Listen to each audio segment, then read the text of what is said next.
आप सुन रहे हैं कार्यक्रम नमस्कार भोपाल और कार्यक्रम में वक्त हमारे अगले खास मेहमान से रूबरू होने का। दोस्तों, कोविड महामारी में कई सारे दुष्प्रभाव हमने देखे हैं या आज भी देख रहे हैं, लेकिन सबसे ज़्यादा दुष्प्रभाव बच्चों पर पड़ा है। ऑनलाइन क्लासेस के चलते बच्चों को जो बहुत ज़्यादा मोबाइल से कनेक्ट हो गए थे, वो अब भी इस लत से बाहर नहीं आ पा रहे हैं और ना चाहते हुए भी इन गेम्स रील्स के एडिक्ट होते जा रहे हैं। तो मोबाइल, सोशल मीडिया और रील्स का बच्चों पर क्या असर हो रहा है और उनसे बचने के क्या उपाय हैं, हमें जानकारी दे रही हैं काउंसलर और अध्यापिका श्रीमती मेधा पुरोहित वाजपेयी। देश के 23 करोड़ यूजर्स अकेले इंस्टाग्राम रील बनाते हैं और ये विश्व में ये आंकड़ा सबसे अधिक है।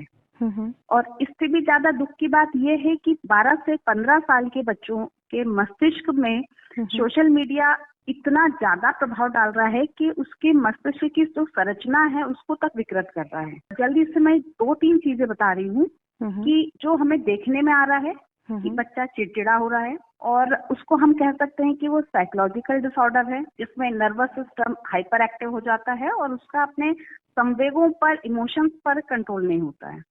एंड सेकेंड वन जो है कि उस फोकस खराब हो रहा है। रील बार बार देखने से मस्तिष्क को ये आदत हो जाती है कि वो बहुत जल्दी जल्दी चीजों को देखकर आनंद पाने की कोशिश करता है, खुशी ढूंढने की कोशिश करता है। तो फिर उसका स्टडीज में या फिर कहीं फोकस वाली चीजों पर जिसमें हमको निरंतरता की और समय की आवश्यकता होती है, उसमें उसका मन नहीं लगता और भटकाव होता है। तीसरी जो सबसे जो प्रॉब्लम है वो है ईटिंग डिसऑर्डर की, जिससे हमारे पूरे किशोर जूझ रहे हैं और मोटापा और अलग तरह की इश्यूज आ रहे हैं। तो ये बेसिक समस्याएं आ रही हैं टीनेजर बच्चों पे और यही समस्या छोटे बच्चों तक भी पहुंच रही है। अक्सर देखते हैं मैडम हम कि आपने जैसे ईटिंग डिसऑर्डर की बात की कि बच्चे कभी कभी खाने के साथ उन्हें मोबाइल बिल्कुल कंपलसरी सा लगता है और साथ ही साथ हम देखते हैं कि कई बार वो ऐसे वर्ड यूज करते हैं जो ना हमने कभी सुने होते हैं और ना हमने कभी यूज किए होते हैं। तो आगे जाके ये सब चीजें लॉन्ग टर्म क्या इफेक्ट डालने वाली है बच्चों के ऊपर?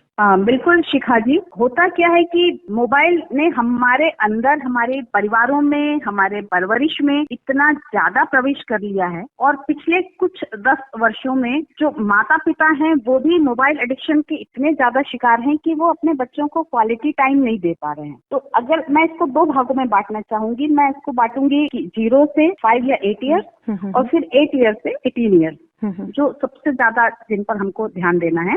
तो अगर हम छोटे बच्चों की बात करेंगे तो उनको नहीं पता है 0 से 5 साल के बच्चों को कि कौन सी चीजें देखनी है, कौन सा कंटेंट देखना है या नहीं देखना है। अक्सर पेरेंट्स भी अपने आप को फ्री करने के लिए बच्चों को मोबाइल दे दिया तो बच्चा भूल गया, उसको खाने के समय याद भी नहीं रहा कि हमारा जो ब्रेन है वो सिग्नल दे रहा है कि हमारा पेट भर गया है। ये जो लैंग्वेज यूज कर रहे हैं, जो अब्यूजिंग लैंग्वेज यूज कर रहे हैं, उनको ऐसा लग रहा है कि ये तो देख रहे हैं मोबाइल पे, ये तो बहुत अच्छी बात है, नॉर्मल है। हाँ, बहुत मतलब इवन उस पे क्योंकि तालियां हो रही हैं, वो बहुत हिट प्रोग्राम है तो बहुत खुश हैं। और कहीं भी मतलब बड़ों के लिए, पेरेंट्स के लिए, अपनी सोसाइटी के लिए, कल्चर के लिए जो सम्मान की बात होनी चाहिए थी, उससे वो डिसएग्री होते जा रहे हैं। ये छोटे बच्चों की बात है और सेम चीज यही हमारे किशोरों में आगे आ रही है। तो मैडम प्रॉब्लम तो बहुत सारी है, बहुत लंबा डिस्कशन किया जा सकता है, लेकिन सॉल्यूशन क्या है जिस पर हम बात करके इस पर काम कर सकते हैं? फिर शिखा, मैं इस प्रॉब्लम के सॉल्यूशन पे 2 पार्ट करूंगी। पहला किशोरों के बारे में बात कर रही हूँ, टीनेजर्स के बारे में, फिर मैं छोटे बच्चों के बारे में बात करूंगी, क्योंकि सबसे ज्यादा मैं बार बार कह रही हूँ कि यही ग्रुप जो है प्रभावित हो रहा है। तो जो टीनेजर्स हैं उनको थोड़ा सा काउंसलिंग के समय स्कूल से या पेरेंट्स जो हैं वो ये बताएं कि हम सोशल मीडिया पे या स्क्रीन टाइम पर 2 तरह की एक्टिविटी डिसाइड करें, जिसको हम एक्टिव और पैसिव एक्टिविटी कहते हैं।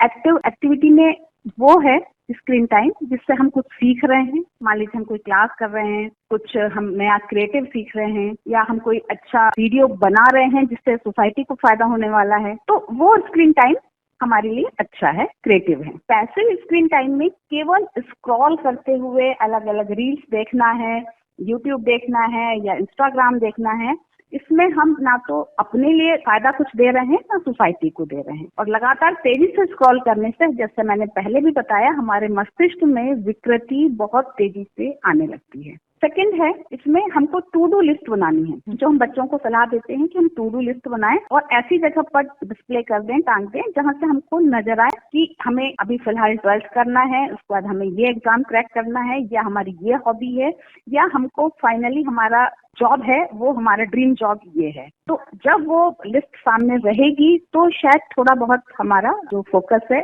वो उस पर जाएगा।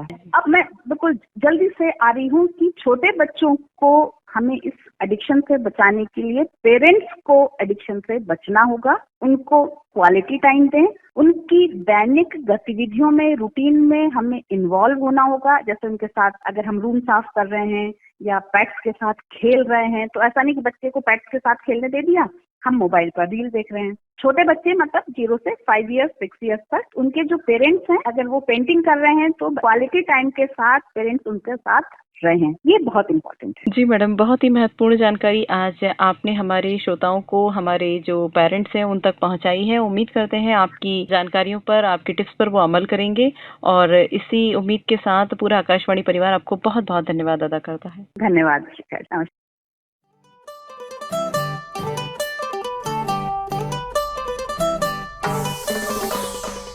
अभी आप सुन रहे थे काउंसलर श्रीमती मेधा पुरोहित वाजपेयी को। तो दोस्तों, सलामत रखिए अपने बच्चों की प्यारी सी मुस्कुराहट को इन टिप्स को याद रखते हुए।